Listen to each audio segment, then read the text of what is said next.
It's not AI that's going to or robotics that's going to replace your job. It's someone who knows how to work with and use AI and robotics that will replace you.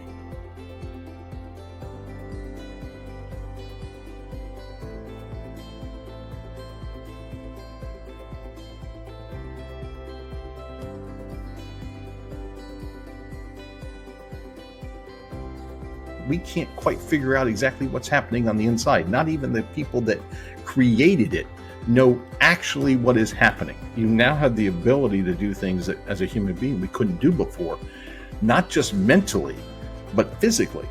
It's not the machines that's the problem. It's the human beings. This is going to transform the way we do business. If this thing is allowed to come into our organization, what will it do to me? Is our current educational model still applicable to this future state world that we're living in?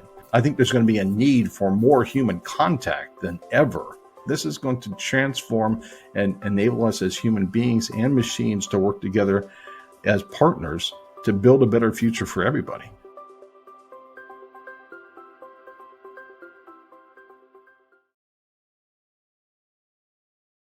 Hi, I'm Ken Hubbell. I am the Chief Product Officer for Sophos AI. I am also the Pragmatic Futurist.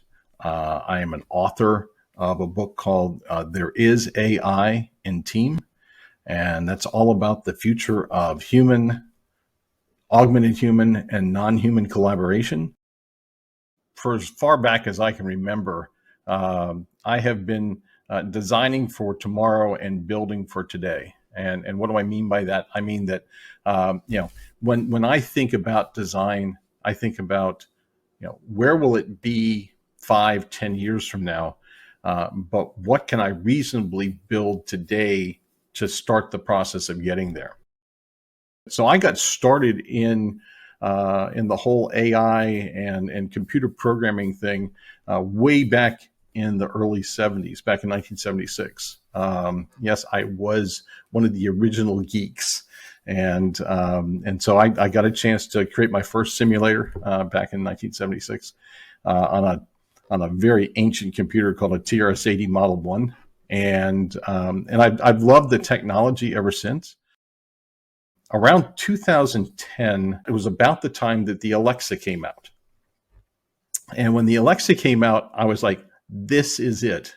This is what I've been waiting for. This is what we were trying to get to decades ago. And that was really my re-energizing my interest in artificial intelligence.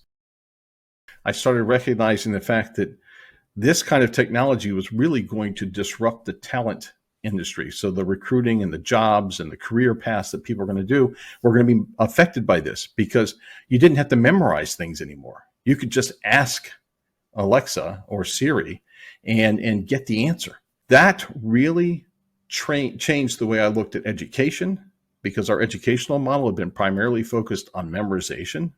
And it also changed the way I thought about careers and jobs. And how many times do you have a job that is all about memorizing things? Well, you don't have to memorize these things anymore. That all kind of rolled together and started this book. And I started thinking about the concept of, okay, so what does a team look like in the future? And that's where I kind of coined the phrase, there is AI in team. And I started writing the book. What we're seeing now, though, with ChatGPT and with Sophos Chat, that's my platform, and other tools like it, is a revolution in the way that it's not just automating a task, it's actually being a part of the thinking process that makes up the task. So, I envision, and I'm actually doing this now, when I work with our chat engine, it's a thinking tool. It's a thought processing tool. It's not doing the work for me, but it's a place where I can bounce ideas. And one of the things I keep emphasizing here is that it's going and doing things and coming back, and then I'm thinking, I'm doing my part too. It's a partnership. It's a relationship that's happening here. the more I ask it things about a specific topic or a specific area of interest, the better it does at retrieving the information, because it's starting to figure out kinds of things I'm looking for. There's a lot of science and a lot of math behind it, but there's also a lot of human character or human processes that AI is doing that's not exactly what human beings do, but it's similar. And it's similar enough that we know that we can't quite figure out exactly what's happening on the inside. Not even the people that created it know actually what is happening. They have an idea, but they're not really quite sure. Now, the fun part about collaborating with robots and AI, at least as we're moving into the future here, is that the playing field is leveling. And so not only do we have robots that can lift heavy objects and do dangerous things and help in the manufacturing process, but we have now the technology that when I was a kid we called the $6 million man, but now it's technology that allows human beings to be enhanced as well, and so you now have the ability to do things that as a human being we couldn't do before, not just mentally, but physically. This is leading to things like there's a device, a pair of glasses now that you can get that if you are deaf and you can't hear, or you're hard of hearing, you can actually watch someone's lips. It will lip read for you and put the text on the glasses so that you can read and be a part of that conversation in a way that you couldn't before. That's pretty amazing. That's leveling the playing field. That person is not disabled, doesn't have the obstacles that they had yesterday once they start doing this. And so these things, when you combine it all together, means that inclusion and diversity and all those things that we talk about in the workplace and in life start closing in, and we start becoming more enabled as human beings to be able to participate equally than we were before. So now I've got a team of people. We're designers. We're product designers. We're building a web app, let's say. And so we're all designing. We're sketching things out on paper. And we're like, okay, now will this work? And you hand it to the AI and say, do us a prototype real fast. And a couple minutes later, not hours, not weeks, not years, a couple of minutes later, it's got a working prototype that we can go, yeah, we like this part. We didn't like this part. This didn't work exactly the way we thought it was going to work. Let's try that again. And so we go back and we design, and we're bouncing ideas. We may be talking about marketing messages at the same time. We may ask the AI, hey, go find out if anybody else is doing this. We think this is a great feature, but we want to make sure nobody else is doing it. And it goes out and does the research for us while we're actually sitting there designing. That's an enabling factor that a collaborative workspace with AI brings to life. And so that's a pretty phenomenal thing, because it allows us as human beings to focus on the creativity and the desire to build things, but faster and more efficiently. There's this inherent fear, and a lot of the fear is just because it's new. It's something that is that we are putting our own images on, and so we're looking at it saying it could lead to something disastrous, or it could lead to me losing my job, or my livelihood, or affect the way that I do things. And so we project our own image onto AI and say AI is going to be like the worst possible part of us. Now, I tend to look at it from the standpoint of, wouldn't it be great if we looked at it as if it was the best part of us?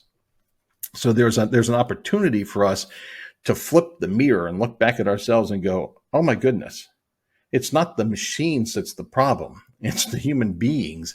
And if we get better at being human, if we get better at being collaborative amongst ourselves, if we're more inclusive and diverse amongst ourselves, maybe the machines will be too.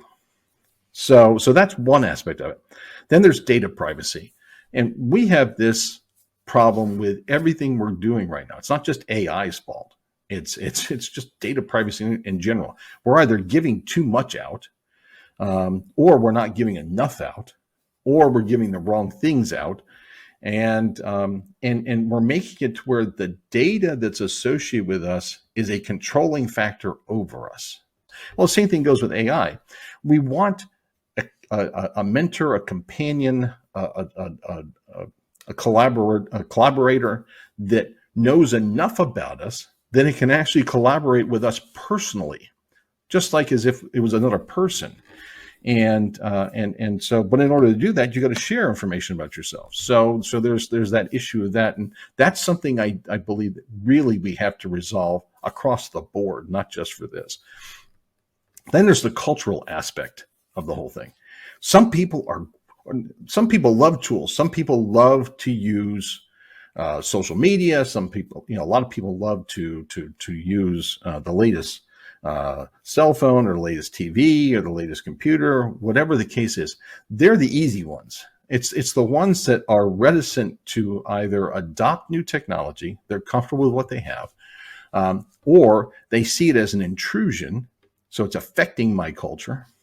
And then there's the way that corporations and organizations are set up, where, again, it's about authority, it's about control, it's about power. If this thing is allowed to come into our organization, what will it do to me?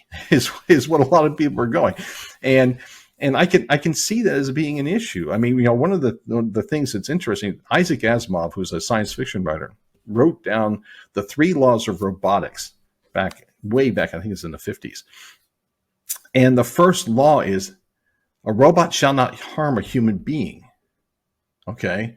Well, if we were to apply that law universally to humans and machines, that would fundamentally change the way we do every business operation and all of our activities, period. And so if AI is now becoming a part of boards of directors and co-CEOs, which, by the way, is happening, and they have a voting right, and if they were to have to follow those 3 laws of robotics, could a company manufacture something in a way that harms human beings? And the answer is no. The law that is in place wouldn't allow them. Technically, there's laws in place that don't allow us to do that now, but we still do it. So again, it's all about reflecting that mirror back on ourselves and saying, who's the real issue here? The real issue is not the machine, it's the people. And that's a tough thing for people to swallow. So from a cultural standpoint, it's a tough thing. The other thing that it's making us do is it's making us rethink the skills that we need as human beings to be able to evolve and grow in this world as a result of the impact of all of these technologies, not just AI and robotics, but all the new technologies, both biological and physical, that are taking place. And so that requires reskilling and upskilling. It also requires looking back at the educational system that we currently have and saying, is our current educational model still applicable to this future state world that we're living in? We have an opportunity with these chat engines, especially if they're reinforced with good, solid educational materials as source materials. These engines are available 24/7. I mean, I can remember, working on papers until well after midnight. And, my teacher's certainly not going to be on call at that point in time, but I could go to chat and I could ask. I say, okay, so when you explained this, I thought I understood, but I didn't understand. So now can you simplify it? Can you break it down into smaller steps?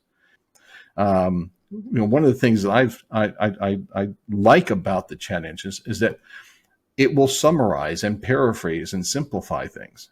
And so if I've got an 800-page reading assignment, I can either go buy Cliff's Notes or look online to see if someone else has done a summarization, or I can ask the chat engine to do a summarization. And not only that, but if there's a section I don't understand, I can say, can you simplify this? Or can you rewrite this in modern English so that I can actually understand it? So it can adapt to me. And if it gets used to me asking it to do certain things, it can learn that, hey, Ken's a little slow in the history area, so we probably better slow things down a little bit and make sure he's understanding it. For teachers, it's really a powerful tool. You've got more comprehensive feedback. You're able to do all open-ended questions and no more of this multiple choice true false stuff. But by the way, this is all generated in less than 20 minutes.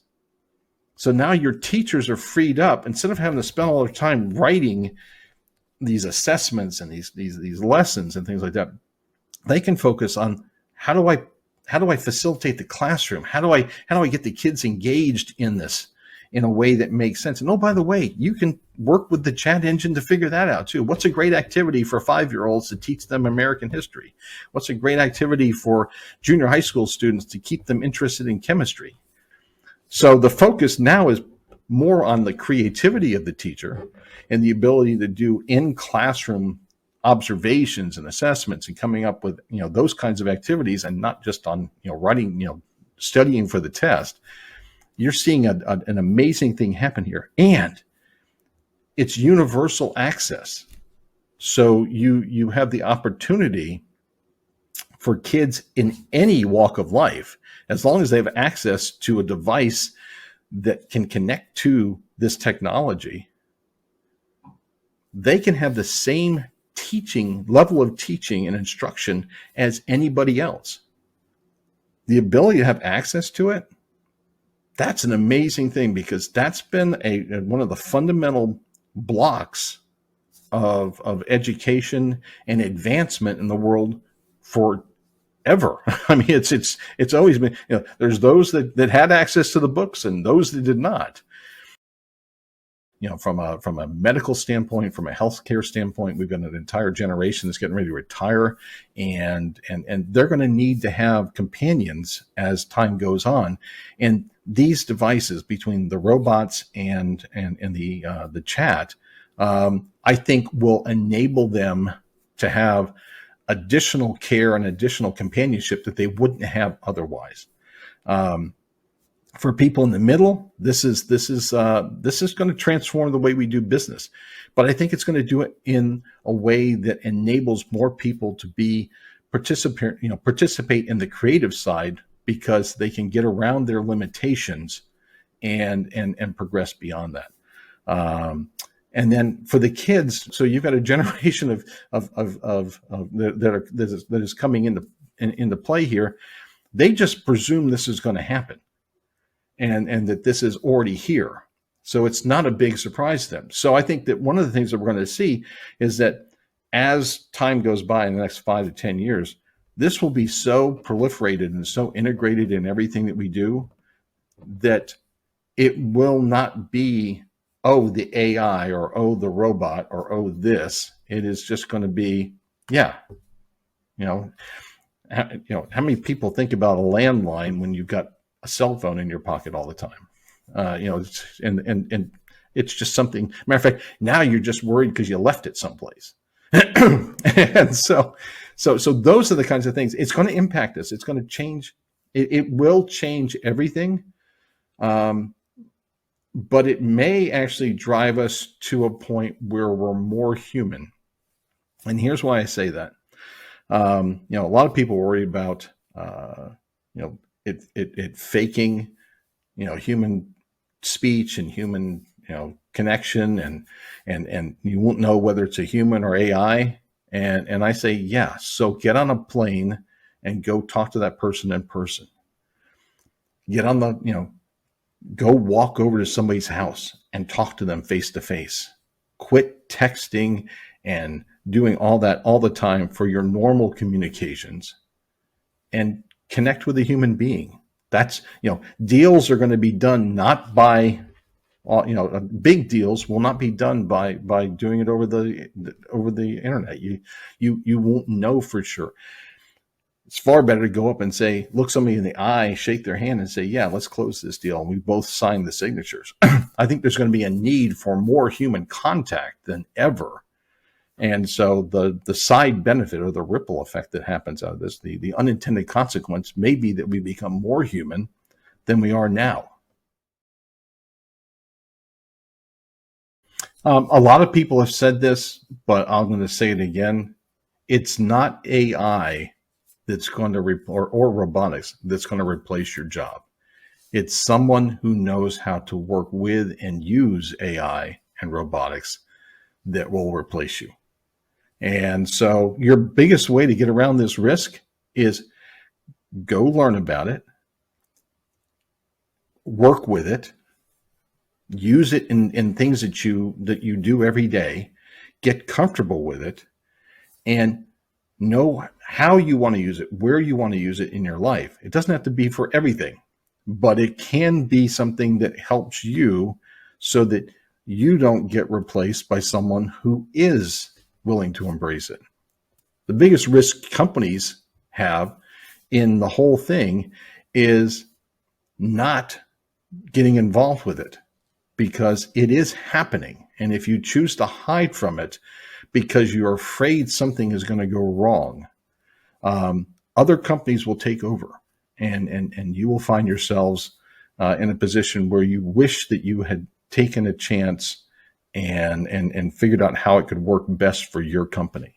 So get involved, learn about it, talk to people about it, talk to your friends, talk to your peers at work, and discuss it. This is something that has to be talked about, and we have to figure out how it's going to work for us. So the message is, go be a part of it.